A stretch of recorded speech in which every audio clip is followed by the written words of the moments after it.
Oke, assalamualaikum warahmatullahi wabarakatuh. Selamat pagi semuanya.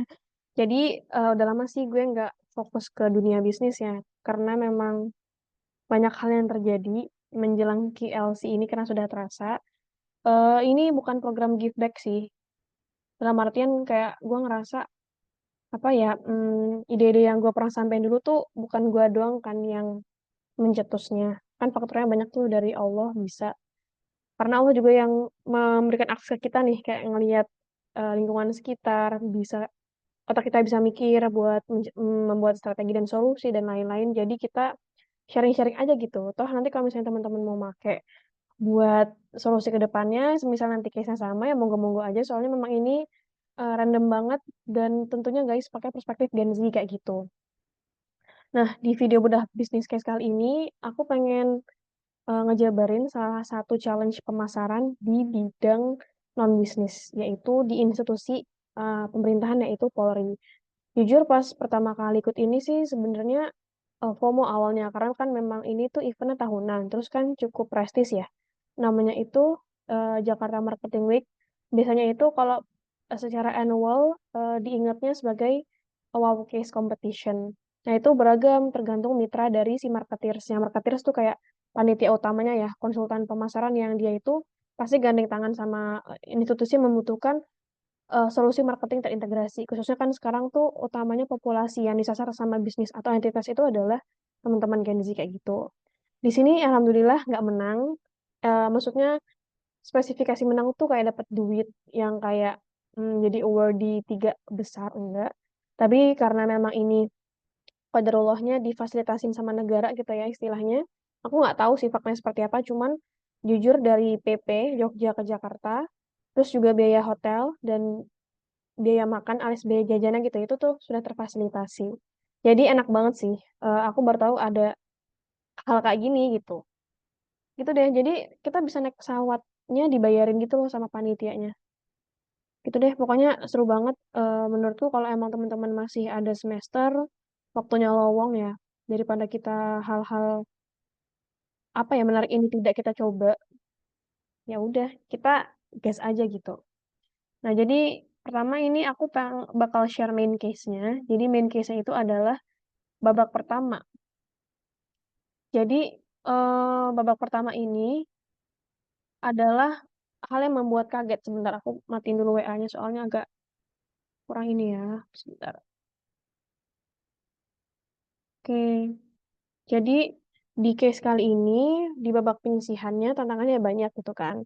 Soalnya gini guys, pandangan pertama dari aku sebagai Gen Z ke Polri itu kan beragam ya perspektifnya. Karena kan Polri ini kan entitas penuh kepentingan.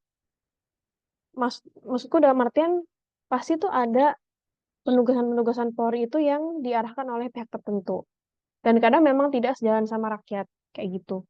Jadi aku pun kadang bingung, apa ya, yang aku lihat dari brand image Polri itu harus baik apa buruk gitu. Soalnya oknum tuh banyak, ya kan. Jadi aku tidak ingin terlalu banyak nyinyir, tapi intinya lebih kayak realistis aja sih tentang tadi ya tujuan dari lombanya itu memperbaiki marketingnya Polri kayak gitu. Itu persepsi dari anak Gen Z yang mungkin emang sering ngakses media sosial ya. Cuman kadang emang itu sih prestasi-prestasinya orang kerja kadang emang nggak suka di-spill kayak gitu. Jadi notabene orang-orang kan lebih suka konsumsi konten negatif ya. Jadi yang muncul di otak mereka yang negatif terus kayak gitu. Nah ini jadi backgroundnya. Intinya sekarang itu orang-orang udah sering buka medsos, hidupnya pakai internet terus setiap hari. Terus juga eh, informasi berita tuh simpang siur banget ya. Kadang kita nggak bisa memvalidasi mana yang beneran hoax atau yang beneran valid kayak gitu. Nah, sebenarnya Polri itu punya situs tersendiri, guys. Tapi sayangnya itu nggak seviral tiga portal berita top itu loh, yang Detikcom dan teman-teman kayak gitu. Kadang juga kan yang lebih terpercaya kan FYP ya, atau enggak eh kayak akun-akun jenis lambe turah gitu kan, yang nggak tahu ya validasinya dari mana kayak gitu. Terus ini juga ada beberapa kasus yang membuat Polri itu stigma jadi negatif. Contohnya itu adalah Kanjuruhan. Ya udah orang-orang jadi kayak ya trust issue lah istilahnya, dan trust issue itu susah banget di apa ya dikembanginnya gitu biar orang nggak trust issue tuh banyak banget, apa ya, proses healing atau, eee, penjabaran trauma atau penyelesaian trauma tuh banyak banget, apalagi masuknya ke branding dia ya sebagai entitas pemerintah. Nah ini visi misinya aku baru tahu kalau berat sekali ya visi misinya kayak gitu. Ini harapan besarnya, terus ini kebijakannya. Nah, terus ini kita disuruh ambil salah satu indikator yang kita akan bantu. Jadi menurut aku dan tim itu kemarin kita pilih A6 yaitu melakukan amplifikasi konten positif Polri. Karena dengan memperbanyak konten kan kita meramaikan FYP-nya orang-orang ya. Nah, itu harapannya mereka bisa menyimak dari sisi handphone lah.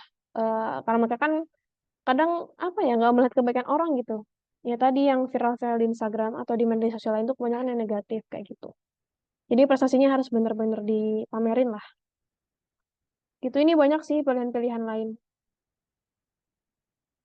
Jujur sampai gue effort sama tim dulu itu di luar jam kerja kan baru nyampe Jakarta ya. Terus gue nyetir ke ke kantor polisi dekat rumah. Terus kita cuman mau nanya-nanya interview doang sih kayak pendapat bapak tuh pas lagi kerja tuh kayak gimana sih feelingnya. Dan itu sama sekali haram guys, nggak boleh dilakuin karena mereka itu tuh kerja sesuai mandat dari atasan gitu loh. Jadi skemanya ya harus buat surat yang formalitas dan lain-lain kayak gitu. Jadi ya cukup rumit lah ya skemanya. Jadi kalau kalian emang mau ngobrol sama entitas yang sebesar ini, itu harus rapi. Apa nanti mungkin teman-teman ada saudara yang orang polisi ya mungkin mau ditanya-tanyain sih. Cuman kalau gue kan pasti terlalu polos. Karena nggak ada koneksi juga, ya udah kita agak ngawang gitu. Tapi kita cukup kebayang kok cara bantu Polri gimana. Ini datanya Gen Z, dia benar-benar menguasai pasar. Nah, terus kondisinya saat ini itu adalah Polri itu pengen mamerin si tujuan presisi tadi. Kan cabangnya banyak tuh dari program-program mereka, prestasi mereka gitu kan. Tapi kita juga di sisi lain harus analisis pelanggan Gen Z kayak gitu. Dan harus tahu komunikasi pemasaran yang tepat kayak gimana. Nah ini karena gue pilihnya A6, jadi kita tuh harus mikir gitu. Kerangka berpikirnya gimana, cara ngerjainnya gimana tuh back to your team lagi ya. Jadi gak ada kerangka ataupun template cara ngerjainnya kayak gitu. Ini alhamdulillah yang membuat gue menang 15 besar. Ngerjainnya cuma kayak 1 hari atau 2 hari gitu. Tapi ya lagi-lagi bukan kita doang ya guys. Ingat ini yang membuat kita jago bukan kita doang gitu. Nah ini dari awal case-nya udah dari covernya udah bagus. Terus juga seperti biasa ini ya daftar isi dan lain-lain. Dan jujur kekurangan gue lagi-lagi mungkin teman-teman nggak bisa jadi acuan ya bagian ini. Kan orang orang ada kekurangan ya. eh gue tuh nggak suka pakai data gitu loh. Maksudnya datanya tuh nggak dari jurnal-jurnal.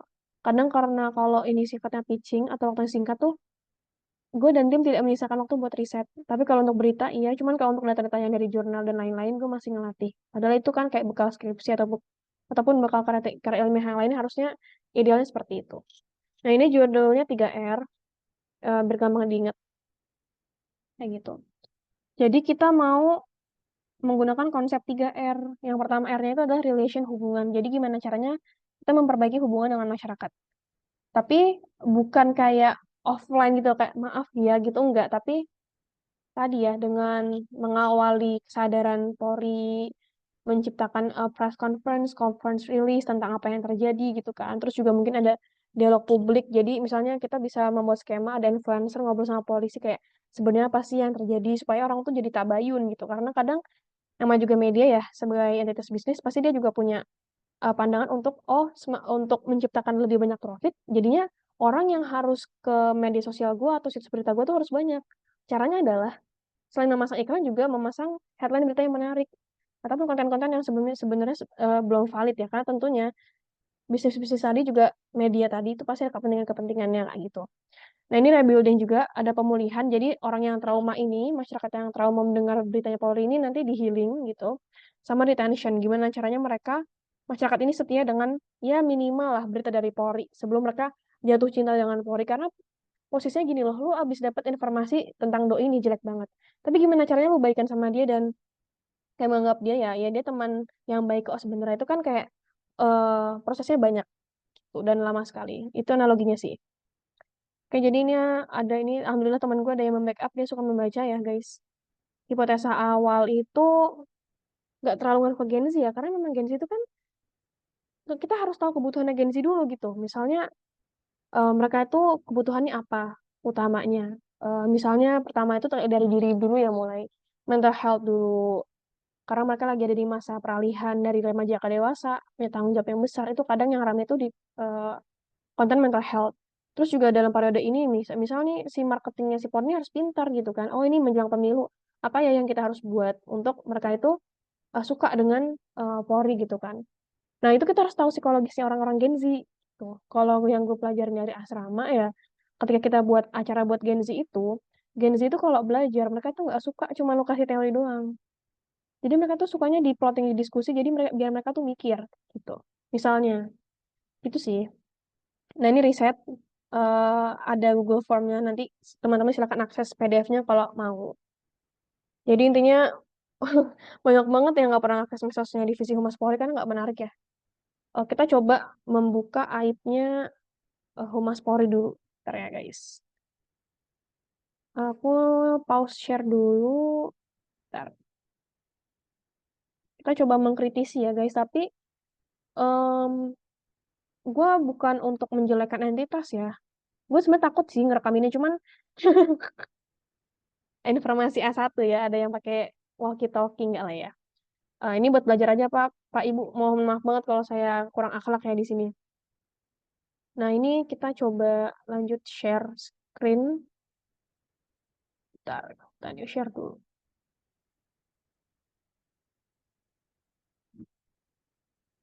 Oke, jadi ini adalah media sosialnya. Menurut kalian menarik nggak sih? Dengan follower 1,1 M pengikut, kayak gini-gini itu loh.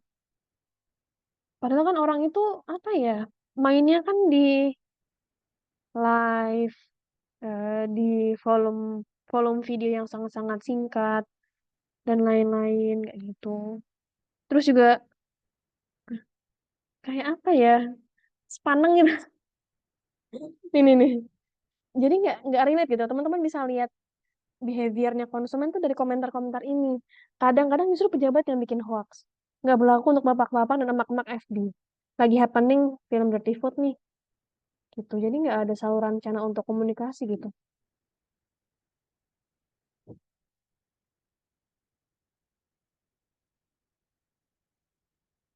Nih, waduh, nih nih. Banyak banget loh yang berani-berani ngomong kayak gini kan berarti kalau emang mau menjembatani komunikasi kayak gini kan harus ada platformnya ya. Gitu. Nah ini kan hubungannya jadinya interaksi satu arah doang dari masyarakat ke polisinya, padahal polisinya juga ngasangin kasarannya kayak gitu kan. Seru tuh kalau ada jenis Q&A gitu, cuman namanya tadi Polri itu ya sistem kerjanya ya manusia sama atasan kayak gitu. Jadi dia nggak bisa gerak-gerak sendiri, maksudnya bukan kayak kreatif industri yang apa-apa nanti apa-apa diviralin, apa-apa ditanggapin, nggak kayak gitu guys. Gitu. Ya kita juga kalau sebagai konsultan gitu harus mikirin juga kalau dia itu nggak bisa dipasangin atau apple to apple sama bisnis yang kreatif atau bisnis pada umumnya karena ini entitas pemerintah guys yang udah ada sistemnya sama flow kerjanya gitu udah beda banget lah ya gini-gini loh dan mereka juga pasti nggak akan collab sama influencer lah nanti nggak netral jadi silakan teman-teman cek aja terus ini juga ada situs beritanya dia silakan dinilai sendiri saja saya takut kehabisan energi untuk menjabarkannya ya. Nah, ini situs beritanya sebenarnya bagus sih. Bisa jadi acuan orang-orang yang lagi belajar atau nyari riset keilmuan gitu kan. Cuman sepi gitu. Nggak tahu gimana caranya ya. Ini juga nih ada Twitternya. Jadi kalau teman-teman ya jadi bisnis konsultan mungkin kalau aku tahapannya pertama melihat yang hadir dulu sih. Kalau emang nggak bisa ke kantor polisinya karena banyak skema kayak administrasi dan lain-lain, mending akses masuk media sosialnya aja gitu. Soalnya itu orang pertama kali pakai dan sering pakainya medsos kayak gitu. Nih, apakah seperti ini insightful? Dan teman-teman juga ceklah komentarnya gitu loh. Karena orang-orang kan interaksinya di komentar ya. Kita lihat dulu komentarnya. Eh, gak kelihatan guys. Gimana ini? Gimana ya caranya? Gue jarang main Twitter soalnya. Ya, ya ini karena gue nggak main Twitter, jadi gue nggak tahu. Ya nggak ada interaksinya ya. Teman-teman silahkan cek. Nah, is this realistic? Apakah gambar ini menggambarkan hal yang sebenarnya? Atau terlalu tinggi atau terlalu rendah apa gimana? Teman-teman silahkan nilai. Tuh, karena sekarang itu kita harus tahu consumer behavior-nya adalah orang-orang tuh suka hal yang realistis. Hal yang terjadi, hal yang live saat itu. Nggak penuh gimmick, nggak penuh dengan apa ya, hal yang ditinggi-tinggikan, hal yang dipaksakan, hal yang overqualified. Itu kadang, orang ini, emang ini beneran ya kayak gini? Gitu ya. Mungkin itu berlaku lah untuk skincare. Jadi yang dipasang tuh cewek-cewek yang mulus-mulus gitu kan. Cuman untuk ini, kita namanya juga entitas itu menjual trust as kepercayaan. Jadi emang yang penting itu juga kegiatan offline, bukan online dong, tapi offline yang terasa gitu dari masyarakatnya. Pusing kan? Ya pusing banget. Ini cuma dikerjain berapa hari gitu ya Allah. Gue juga ada waktu asrama kan, jadi kayak gue nggak izin terlalu banyak juga gitu. Ya, ya berusaha bagi waktu aja. Udah ya guys. Nah ini udah. Silakan nanti baca aja. Bentar, gue cek dulu. Ini new share-nya. Kita balik lagi. Nah, ini untuk yang bagian analisis target pasar atau masyarakat. Ini kan sebenarnya gue cuma mengulang hal-hal yang ada di internet. Kalau bisa, teman-teman itu juga interview orang-orang. Jadi, apa sih persepsi lu terhadap entitas pemerintah? Pertama nanya itu dulu secara general. Nanti langsung ngomong ke entitas yang kita lagi bahas sekarang. Jadi jangan cuman Gen Z itu gini gini gini. Lu harus detail misalnya nih. Dia kalau di Facebook suka nggak berapa persen orang yang pakai Facebook untuk generasi Z. Terus yang pakai X berapa persen? Kegiatan mereka tiap hari di situ apa? Terus apa fitur yang mereka sukai? Pun misalnya dengan TikTok gitu kan. Apa sih yang Gen Z suka dari TikTok gitu? Apakah shopnya ataukah eh, challenge-challenge live-nya? Jadi kita harus tahu kayak gitu. Nggak cuma sekedar kayak gini doang. Ini kan kayak ya Lazra di internet juga ada gitu. Jadi paparkanlah data yang lebih detail yang beda sama yang lain yang membuat Tori itu, oh, oke tepat nih, gue akan tembak dia di platform yang ini karena mereka suka. Nggak cuman quotes quotes gitu dong. Kita nggak kena Gen Z nggak kena quotes pak gitu. Gitu sih. Nah terus ini perilakunya juga kita harus tahu Gen Z itu ya perilakunya misal habitualnya kalau main medsos tuh berapa jam per hari. Terus juga mereka tuh sukanya kegiatan offline seperti apa yang membuat mereka tuh, oh gue divalidasi kok kegiatannya, misalnya divalidasi kok kehadiran gue di kegiatan ini, misalnya kayak kongko, terus kayak acara ngobrol, konser ataupun yang lain kayak gitu. Nah, pertama ini sangat-sangat mungkin tidak tidak realistis. Tapi gini loh, kalau gue mikirnya kalau bisnis eh, entitas pemerintah ini memang tidak bisa langsung collab sama bisnis lain ya, karena kan dia pemerintah. Tapi yang gue soroti adalah gimana caranya polisi ini tuh deket sama Gen Z lewat kampus. Jembatannya tuh itu pertama. Banyak kan kasus yang terjadi gitu kan. Misalnya kayak jujur kalau sekarang itu banyak orang yang pacarannya tuh ekstrim gitu kan. Banyak orang yang bundir juga. Dan itu kan juga terjadi di lingkup Gen Z, anak-anak muda ini ya. Kenapa pemerintah atau polisi itu tidak masuk ke sana? Itu kan bisa menjembatani kita dengan mereka gitu kan. Pun kalau misalnya teman-teman demo kan juga kadang dapat izin dari Pak Polisi, itu tuh kadang harus disoroti kebaikan-kebaikan mereka yang tidak represif dan lain-lain. Banyak kok teman-teman gue tuh dia habis demo di mana gitu kan. Nah, apalagi kan sekarang menjelang pemilu tuh foto berdua sama Pak Polisinya sambil gandeng tangan atau apalah gitu kan. Jadi so sweet, itu harus disoroti. Nah ini ada tujuannya, ada key message-nya kayak apa yang akan dijelaskan dari Polri ke Gen Z-nya gitu kan.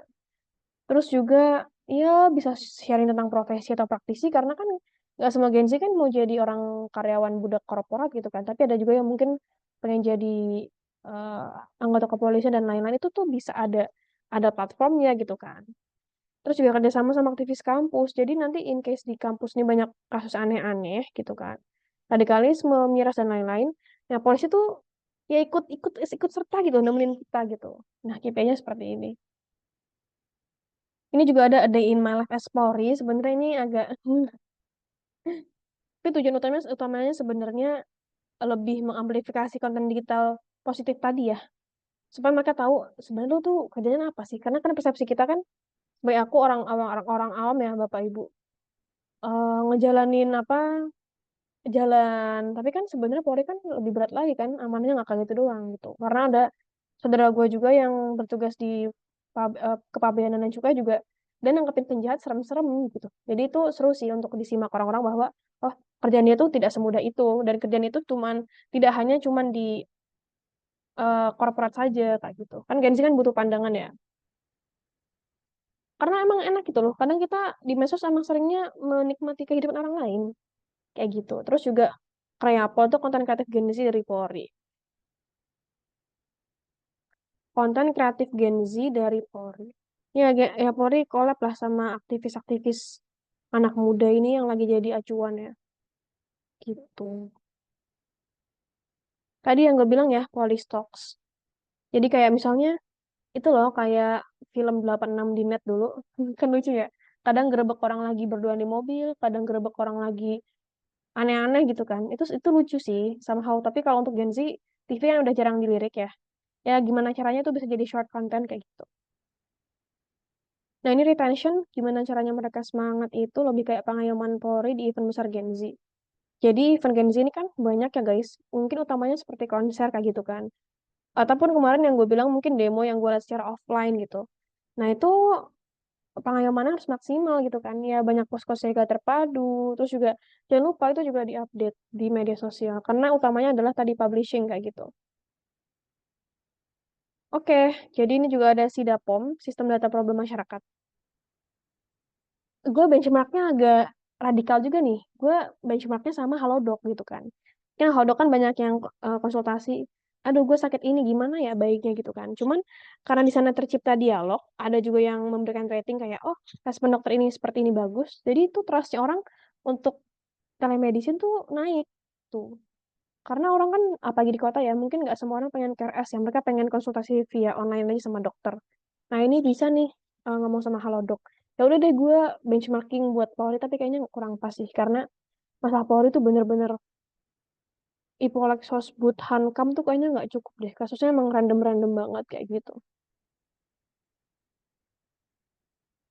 Gitu sih. Iya intinya gini, memamerin prestasi gitu deh intinya. Tapi ini emang metodenya banyak kayak gitu. Nah ini ada timeline, ada budgetingnya, ada kesimpulannya dan referensi. Qadarullah, alhamdulillah ya Allah yang kasih akses ke kita lolos 15 besar. Nah, mungkin untuk video kali ini segitu dulu. Nanti kita akan bahas babak penyisihannya pas udah di Jakarta. Kita cuma dikasih waktu sekian jam untuk ngerjain mystery case-nya yang lebih rumit. Dan alhamdulillah nggak lolos, nggak apa-apa banget. Mungkin eh emang belum pantas ya. Dan semoga bisa kepake buat bisnis-bisnis lain yang butuh kayak gitu. Sekian dari gue. Nanti yang mau filenya untuk soal sama pengerjaan case-nya boleh banget. Tapi untuk penilaiannya, gue udah minta ke panitia itu belum ada guys gitu. Jadi nilai sendiri aja gitu sadar diri atau enggak minta saran dari mbak-mbak. Aku sih kemarin ke Mbak Belinda ya untuk nyaranin ini baiknya gimana kayak gitu. Karena kadang kalau solusikan terlalu overlap, nggak ada fokus tertentu, Poli juga bingung gitu mau mulai ngerjain yang mana kayak gitu. Sekian dari gue. Wassalamualaikum warahmatullahi wabarakatuh.